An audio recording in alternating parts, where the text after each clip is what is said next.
Imagine a powerful alliance halfway across the world. Two of the Middle East's most influential states, wealthy beyond measure, bound by decades of cooperation, standing side by side in every conflict, every negotiation, every strategic calculation. The world believed these alliances were unshakable.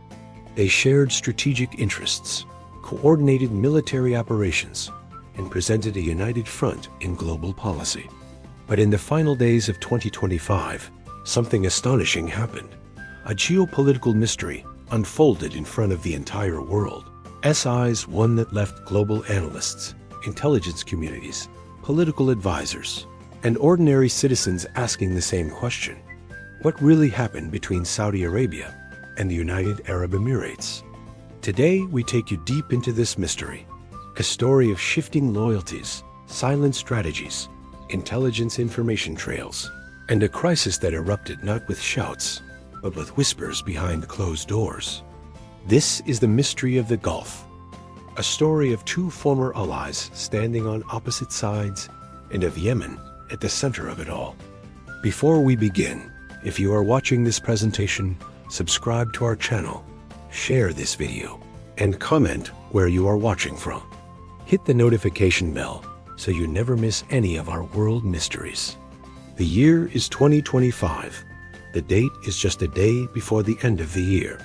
The world is preparing to step into a new year. New hopes, new diplomatic initiatives, new economic projects across the globe. Yet in the Middle East, a development was unfolding that would mark the end of one chapter and the uncertain beginning of another. This was a complex web of diplomatic shifts, strategic disagreements, intelligence maneuvers, and political recalculations. A war-torn nation, a fractured society, a mosaic of conflicting loyalties. But by the mid-2010s, it became a frontline in the wider strategic rivalry between powerful regional actors: the Kingdom of Saudi Arabia, the Islamic Republic of Iran, the United Arab Emirates, and other global players. In 2015, after years of escalating violence, Saudi Arabia led a coalition into Yemen. The stated objective was to restore the internationally recognized government and to counter the expansion of Houthi control, a movement that had seized the capital Sana'a, and which was widely seen as being backed by Iran. For Riyadh, this was not merely a regional conflict. It was a direct threat to national security. A hostile faction, backed by a rival power establishing itself on its southern border, was an unacceptable reality. The UAE joined this coalition, deploying troops and resources as a show of unity. Both Riyadh and Abu Dhabi publicly emphasized shared goals, pushing back against Iranian influence, restoring political stability in Yemen, and preserving security in the Gulf.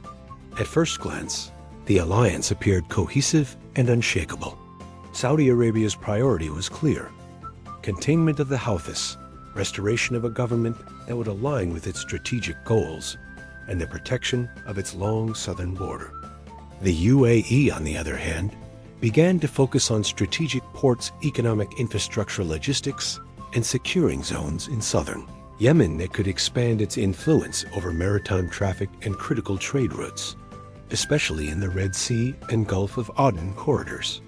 By 2019, the UAE began withdrawing many of its direct combat forces. But quietly, Abu Dhabi continued to back certain groups, particularly the Southern Transitional Council, STC, a faction advocating autonomy or outright independence for southern Yemen.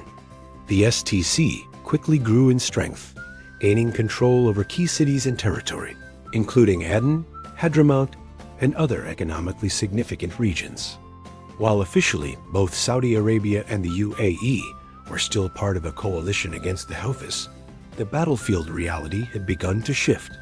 Yemen now had multiple power centers: the Houthis in the north, the internationally recognized government institutions, weakened and struggling, aligned with Riyadh, and the STC in the south, backed by the UAE. Everyone had eyes on Yemen's strategic value, but no two actors agreed on the endgame. Still, no one expected what happened next. In the final days of 2025, specifically on December 30th, Saudi Arabia announced a series of targeted airstrikes near the southern port of Mukalla. These strikes hit vessels and cargo areas, and the Saudi government claimed they were acting on intelligence that the United Arab Emirates was supplying weapons and logistical equipment to STC forces. Riyadh released footage and statements alleging that the shipments contained military hardware destined for groups the kingdom considered destabilizing and contrary to the unified coalition's goals. Suddenly, the stage shifted.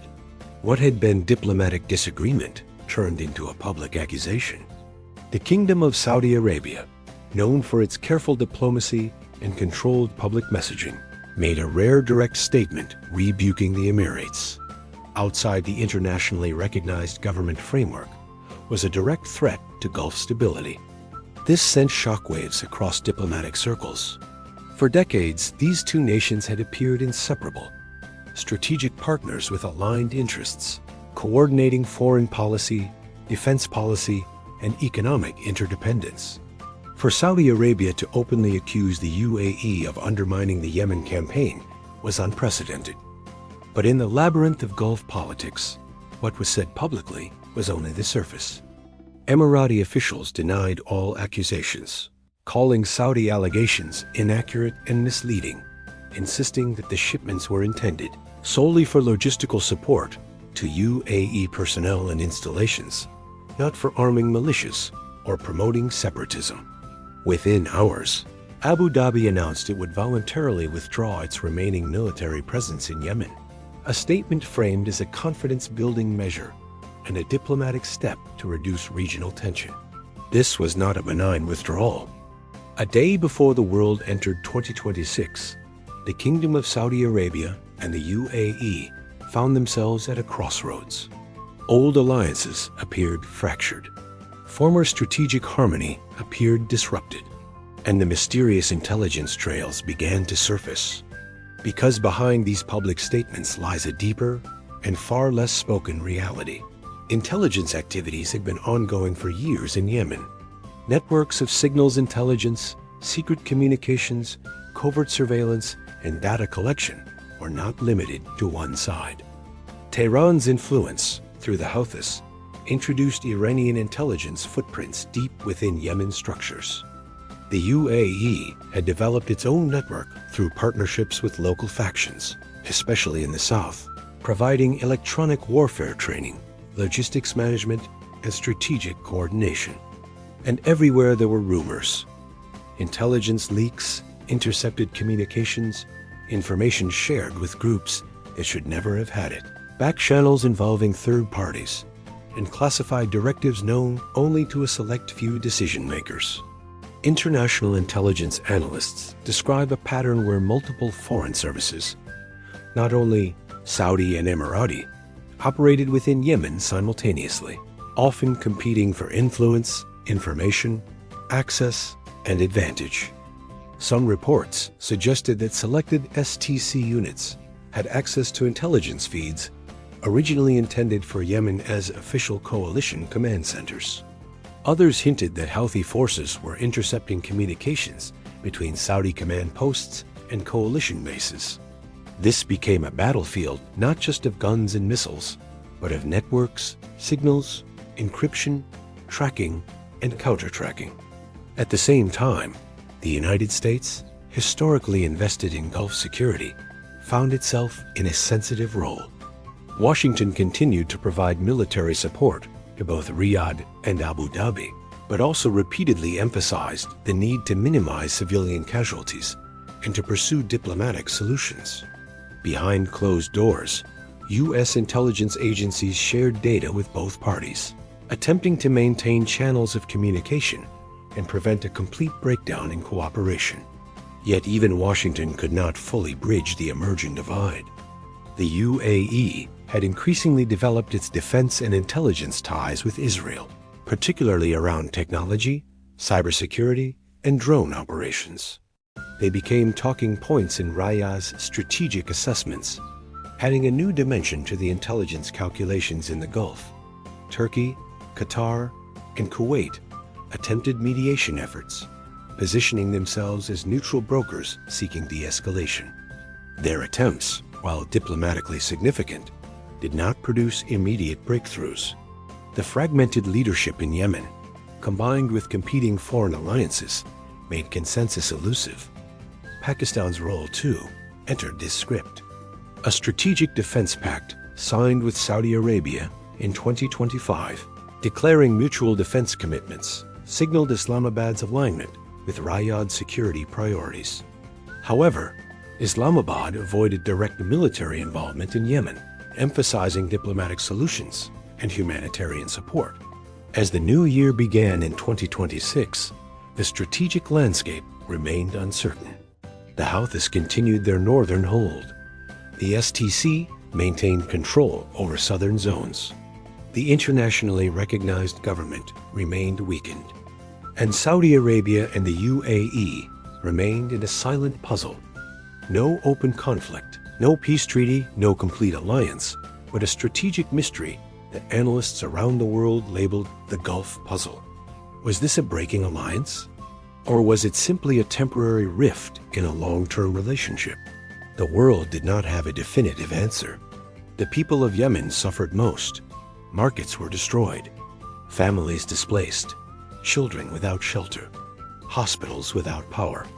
Every negotiated agreement seemed to unravel as factions continued their own objectives, driven partly by local agendas and partly by foreign influence. Amid all this, international organizations repeatedly warned of one of the worst humanitarian crises in the world. Food insecurity, lack of clean water, disease outbreaks. The cost of strategic rivalry was being paid in human lives. The intelligence communities around the world watched every shift. Covert units monitored communications. Signals intelligence tracked movements. Counterintelligence operations intercepted data. By mid-2026, global analysts began asking a chilling question. Could this mysterious rift become open confrontation?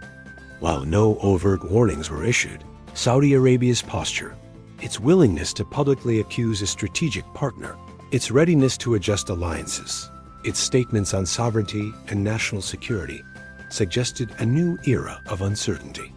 Some experts warned that if this rift persisted, it could embolden other regional powers to test fault lines elsewhere.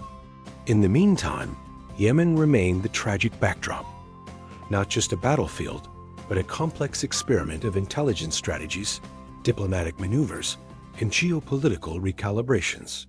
It became the mirror reflecting broader global tensions, not only Middle Eastern ones. The United Nations sought ceasefires. But the core mystery remained. Or was it a deeper, unspoken shift in the balance of power? A secret file buried in state intelligence archives?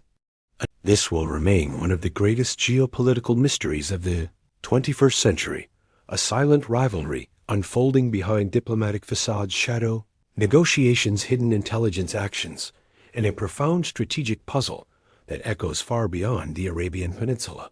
And as the story stands today, as the world watches and analyzes every movement, this chapter is far from closed.